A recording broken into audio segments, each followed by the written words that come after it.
Começou a segunda temporada de Andor e esse vídeo é sobre os episódios 1, 2 e 3. É diferente do que eu costumo fazer. Dessa vez não vai ser um vídeo por episódio, mas sim um vídeo por segmento, já que a Disney vai lançar de 3 em 3 episódios até o 12º. E de fato a estrutura de Andor é dessa de criar um arco a cada 3 episódios. Então, assim, faz total sentido. Tô analisando aqui quase como se os 3 episódios fossem um filme, tá? Serão vídeos mais longos, né? Com as tramas misturadas, tudo para compreender o máximo de assuntos possíveis. Eu espero que você entenda isso. Mas antes de entrar nos temas e nas reflexões dessa primeira parte, eu deixo aqui aquele pedido para você se inscrever no canal, para você também deixar o seu joinha, deixar o seu like e para conferir um link que tá aqui na descrição para o meu livro, esse daqui, ó. O Roteiro Falado Andor. É um livro onde eu tenho um texto para cada episódio da primeira temporada e, obviamente, o segundo livro já está sendo escrito. Dá uma olhada lá, Andor.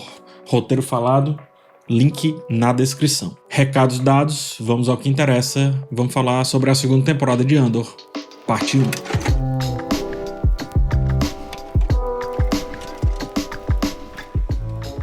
Estamos no ano de 4 ABY, ou BBY, né? Before the Battle of Yavin, ou antes da Batalha de Yavin. Yavin, a Batalha de Yavin, na verdade, é o ponto de virada lá que a gente assiste em Star Wars Episódio 4, Uma Nova Esperança, que é quando Luke, Leia e os rebeldes destroem a Estrela da Morte. Ou seja, estamos indo para esse momento, tanto que essa será a última temporada de Andor também, né? Andor foi planejado para ter apenas essas 2 temporadas. Então a gente está quase numa contagem regressiva a cada episódio, o que torna a trama aqui muito vertiginosa. A percepção de que cada ação dos personagens é totalmente impactada e impactará o que a gente já sabe que vai acontecer, cara, acho que torna tudo, sabe, tudo um peso maior, tem tudo tem mais relevância no que está sendo feito aqui. Cada pequeno deslize ou avanço, quer que seja, tem repercussões diretas no que a gente conhece ali, que é a saga clássica e também é o filme Rogue One. A série Andor se destacou muito quando ela olhou para o lado mais humano ali daquela batalha dos rebeldes, da galáxia, enfim. Mesmo sem sabres de luz, sem Jedi, o que a gente está vendo aqui com o retorno dessa segunda temporada é o Star Wars mais puro possível, que é aquilo que acontece nas margens, nos porões da guerra, onde as pessoas comuns operam as engrenagens que um dia farão o Império ruir. Se a primeira temporada era muito sobre como esse rio Cassian iria desaguar num oceano de acontecimentos que a gente já conhece muito bem, esse rio chamado Cassian começou agora a correr livremente, porque a segunda temporada é sobre como ele se torna inevitável para a rebelião. Antes acompanhamos um homem fugindo e agora a gente segue alguém que inspira, que executa, que acredita. A primeira missão que a gente já vê deixa isso muito bem claro. Cassian está infiltrado numa base de testes do Império para roubar um TIE Interceptor, né, uma nave mais poderosa do que os TIE Fighters clássicos que a gente vê ao longo da franquia como um todo. Uma funcionária daquele setor faz a checagem da nave e a construção da cena é meticulosa desde a escolha da atriz, porque remete lá ao personagem Finn de O Despertar da Força, reforçando como a estrutura imperial se sustenta sobre camadas que parecem mais conosco, que parecem mais com o povo. A revelação de que ela também é um infiltrada traz um diálogo poderosíssimo que mostra um Cassian acostumado com aquelas missões, ou seja, durante esse 1 ano ele agiu diversas vezes, mas também mostra como ele quebra o protocolo ao mostrar o rosto, né, ao até encorajar essa pessoa a ver o rosto dele, porque como quem diz, ó, a gente tá junto aqui nessa, você não é uma bucha de canhão pros rebeldes, né, pra causa rebelde, e ele fala algumas coisas para encorajar aquela pessoa a seguir firme, lembrando muito alguém que passou por sua vida, né, no caso Nemik, mas também a gente pode dizer a sua mãe, os mortos lá de Ferrix. Ele fala que lutar vale a pena. A personagem estava demonstrando uma certa insegurança. Ela pergunta se morrer hoje vai valer a pena. O Ano até vê sentido na pergunta, tanto que ele dá uma relutada. Ele mesmo já a fez na temporada anterior, mas agora o personagem ele traz uma segurança ideológica que a gente viu ser construída. O agora vale a pena, ele diz. Você tomou essa decisão há muito tempo. O Império não pode vencer. Responde aí o Ano para essa personagem que estava meio errante, né? Como o Nemik disse, a liberdade é uma ideia pura. E é justamente isso que o Cassian está fazendo lembrar a essa personagem, que a liberdade a qual ela almeja é uma ideia pura. A sequência da fuga é muito bem dirigida, une tudo que a série faz de melhor. mas une isso com o que Star Wars costuma fazer de melhor também. O problema é que a missão não dá tanto certo, né? Se bem que eu tenho dúvidas se a missão é mesmo sobre roubar o TIE Interceptor e sobre entregar ali pro porco, né? Lá naquele planeta isolado. A impressão é que o real objetivo é mais do que a nave, é a mensagem, é mais uma humilhação pro Império. Fora que também nos faz lembrar a importância do Cassian. Afinal, tudo começou porque Luthen, ele se encantou pelo sujeito que invadiu uma instalação do Império para roubar um Starpath, e começamos essa temporada justamente com Cassian invadindo uma instalação de testes do Império. Mas a missão não dá tão certo. Cassian agora está no planeta sendo cativo ali de uma célula rebelde, uma célula desgarrada que teme se rebelar inclusive entre si. E aqui vem um pensamento. Star Wars é veementemente inspirado nos filmes de Akira Kurosawa, né? Sete Samurai, Fortaleza, enfim, muitos filmes. E eu vejo nesse segmento aqui da primeira parte, nesse específico do Cassian, uma referência ao maravilhoso Yojimbo, um clássico aí do Akira Kurosawa. No filme, um samurai chega a uma cidade dividida por dois senhores feudais e começa a manipular os dois lados, explorando a desunião como uma certa estratégia. O que Kurosawa fez com Yojimbo foi mostrar como a estrutura do samurai estava em colapso por vários motivos, mas um desses motivos é por conta da vaidade interna deles. O Cassian, ele tá nesse grupo rebelde que se desentende, se sabota, e tudo isso para dizer que se esses núcleos continuarem fragmentados, também se destruirão por dentro, como a sociedade do samurai se destruiu. A rebelião, ela vai se carcomer, se perder tempo com picuinhas, com detalhes, tanto que parte do grupo morre, se mata, melhor dizendo, se rompe. O objetivo inicial, que era treinar com o piloto, aprender a operar a nave, fugir dali, se perde em meio a debates sobre liderança, sobre vaidade, sobre conceitos. Tudo isso é uma alegoria poderosíssima sobre movimentos genuínos que perdem força por ficar ali se digladiando, por ficar brigando em torno de conceitos, em torno de ego. Enquanto o pessoal disputa quem tá certo, Cassian, por exemplo, bebe água, propõe soluções, age. O contraste então é muito evidente. Ele sobrevive, eles se perdem. Não é preciso muito esforço para entender o paralelo com aspectos políticos aqui da vida real, onde causa se enfraquece por excesso de istas, trotskistas, leninistas, fiticistas, marxistas, istas, para todo canto istas. E aí falta o foco na realidade concreta, em vez de gastar tempo com discussões improdutivas a respeito da pureza ideológica da coisa. Enquanto isso, a gente vê aqui na série, né? O Império segue lá, discutindo como vão explorar um planeta da maneira mais pragmática possível. É isso que acontece. Uma coisa que eu valorizo muito nessa primeira parte de Andor é uma certa seriedade com a qual a série, né, com a qual o seriado trata os assuntos, e em meio a toda essa densidade que marca os 3 primeiros episódios, só deixa espaço para momentos de leveza assim muito pontualmente, muito pontual. Sempre tá respeitando o peso daquele contexto, o peso daqueles acontecimentos. O humor, ele vai surgir, sei lá, na fuga do Andor com o TIE Interceptor, ou quando ele, completamente vestido com o uniforme imperial, insiste que não é um piloto imperial. Só que até o som da nave, quando a gente percebe bem, né, aquele ruído neural, angustiante, pesado, volta pra gente como a gente tá lidando com algo muito sério, com algo muito pesado, com algo muito denso e tenso. E todos os núcleos da série, outra coisa que me chama a atenção também nos 3 primeiros episódios, se alinham em torno de Cassian, justificando mais uma vez porque ele é o personagem título. Direto ou indiretamente, ele é o gatilho de todas as movimentações. Quando ele fica incomunicável, por exemplo, isso gera tensão lá em Minaral, onde a Bix e os demais se angustiam com a sua ausência. Luthen e Mon Mothma também reagem a isso, cada um à sua maneira, é verdade. Até mesmo lá no núcleo do Império, um ano depois, o Cassian continua sendo o ponto de conflito central ali pra Dedra, né? Obviamente, ela quer o Cassian por conta do eixo e etc. Mas, enfim, a obsessão por capturá-lo ainda está presente, ainda é presente. Enfim, tudo gira em torno de Cassian, sua ausência desestabiliza, mas, ao mesmo tempo, narrativamente falando, deixá-lo um pouco em segundo plano abre espaço para que os outros núcleos se desenvolvam por si só. E é mais ou menos isso que acontece nos 3 episódios iniciais, nesse caso, com relação a esse personagem. Vamos lá aos demais núcleos.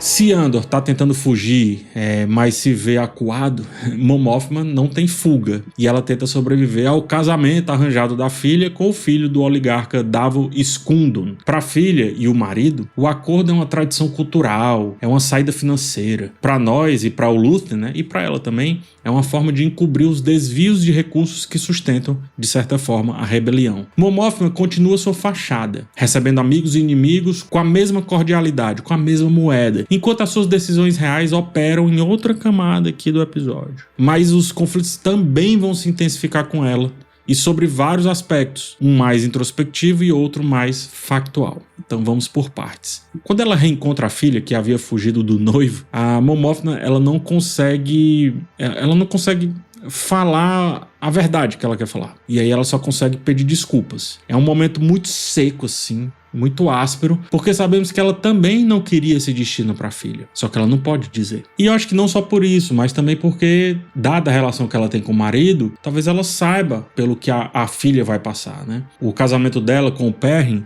aparece cada vez mais, cada vez mais fajuto. Parece cada vez mais uma fachada. A tensão entre os dois já vinha se revelando e aqui mais ainda. Por exemplo, ele demonstra ciúmes, debochando da relação dela com o Tai Coman, demonstra frieza para com a esposa também. Os dois são quase inimigos, vivendo sobre o mesmo teto, unidos apenas por aparências, apenas pelo status. Quando ele fala mais tarde sobre conforto e sobre a vida que tem, a câmera corta ali para Mon Mothma apenas observando. Porque, de fato, ela sabe que tudo ali é uma certa ilusão. O império, a festa, a tradição, tudo aquilo ali é uma ilusão. Nada é real, de fato. Aquela não é a vida de verdade para a qual ela está lutando. Então, apesar da camada na qual ela está, né, e mais protegida do que os demais, olha como o conflito dela é cruel. Ela vai ter que empurrar a filha para o mesmo tipo de vida que ela está levando. Não porque quer, mas porque precisa para que só aí a vida de fato aconteça. Esse dilema entre o querer e o ideal fica ainda mais evidente quando o Tai Coman escancara que sabe demais sobre as atividades dela. Ele diz que seus investimentos foram prejudicados pela atividade rebelde e que espera algo em troca da Mon Mothma por ter aquela informação. O jogo ficou mais perigoso para ela. Agora ela está sendo forçada a se comprometer cada vez mais, e tudo isso nas entrelinhas. O próprio Luthen também está mais pressionando ela, né? Cada vez mais pressionando e cada vez mais pressionado também. Talvez porque sabe que chegou a hora de ações mais definitivas, de planos mais concretos, por consequências, de mais sacrifícios, quem sabe. Enfim, a gente até vê no final desse núcleo, né, como algo drástico vai ser tomado. No que isso vai desenrolar, aí saberemos. Mon Mothma, ela tá um pouco hesitante.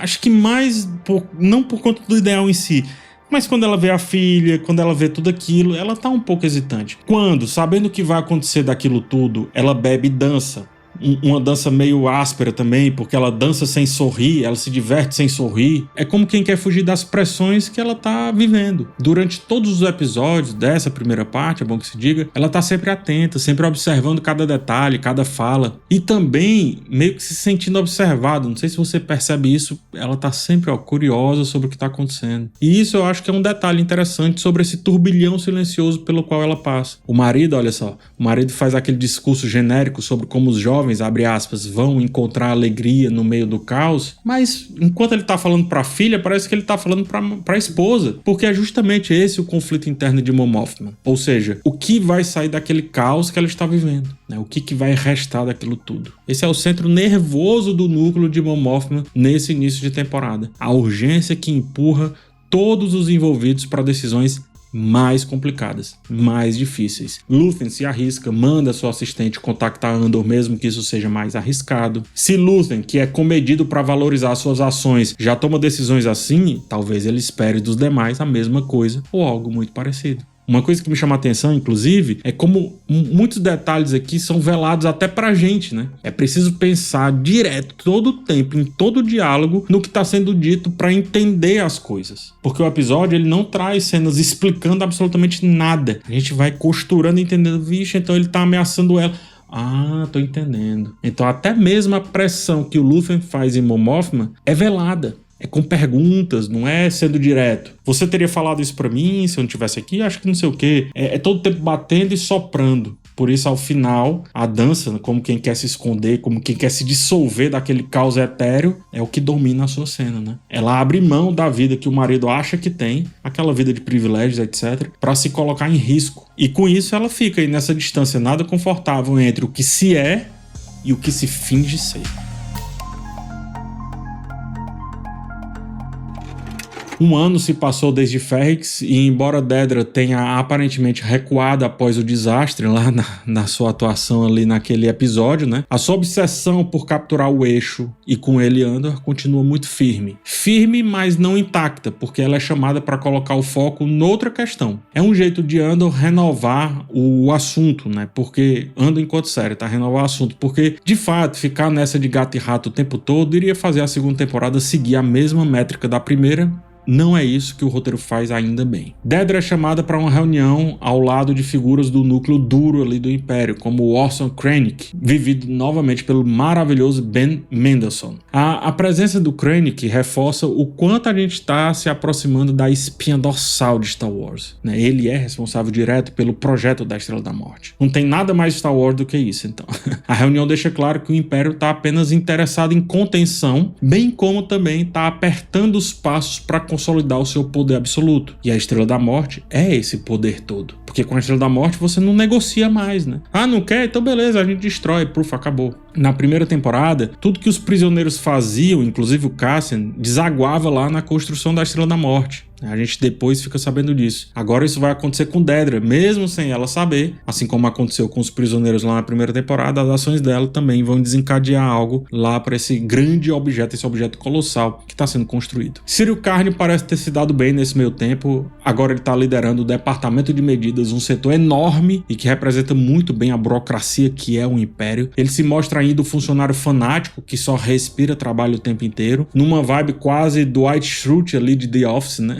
Dedra e eles estão juntos, inclusive, e ela aparece com a Angela, né? Mas enfim, Dedra e eles estão juntos, inclusive enfrentando resistência da mãe do Carne. Tá chateada porque ele saiu de casa, né? Tá tentando minar a relação entre os dois enquanto destrói ali aquele almoço. Mas a Dedra é persuasiva. Ela subverte a figura materna controladora, assume o controle da situação e reafirma o seu poder sobre Círio, né? E sobre a mãe dele também. E também sobre o próprio contexto daquilo tudo. É um momento que reforça como a Dedra é, ao mesmo tempo, uma peça fundamental ali na estrutura do Império, mas também que sabe jogar com as regras sociais. Ela sabe a hora de falar, a hora de ficar calada, ela sabe a hora de avançar, a hora de recuar, para manter ali a sua autoridade sempre em voga, né? Sob todos os aspectos, no casamento, mas também lá no trabalho. O foco central do episódio nesse núcleo, porém, tá lá em Gorman. Krennic menciona a região como alvo de exploração, né? O Império vai explorar aquela região, o que resgata o famoso massacre de Gorman, inclusive, até então parte apenas do universo Legends, mas agora reintroduzido sutilmente aqui ao cânone.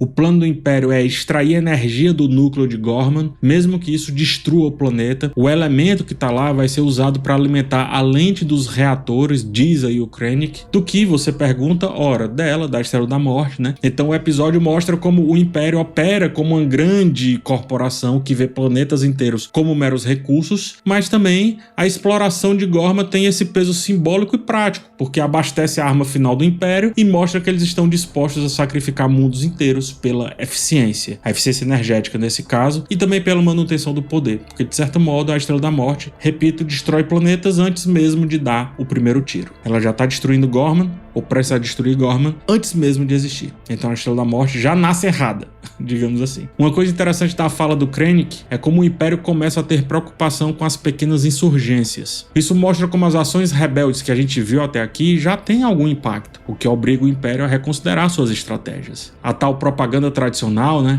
Referência à propaganda do nazismo ali na Segunda Guerra, já não basta. Dedra sugere ações mais sutis, como vigilância e manipulação de narrativas. Algo mais parecido com hoje em dia, mas também parecido ali com a época da Guerra Fria. Krennic, inclusive, parece usar a reunião apenas para trazer a Dedra à nova missão. Embora ela hesite, o seu superior a convence com muita clareza. Gorman é um presente, aceite, então vença. Essa fala, somada ao desdém do Krennic pelas burocracias internas ali, sabe? Parece que ele tá poucas, né? Ele tá, sabe, angustiado, como que diz, bora, acontece logo, me dê logo a ideia.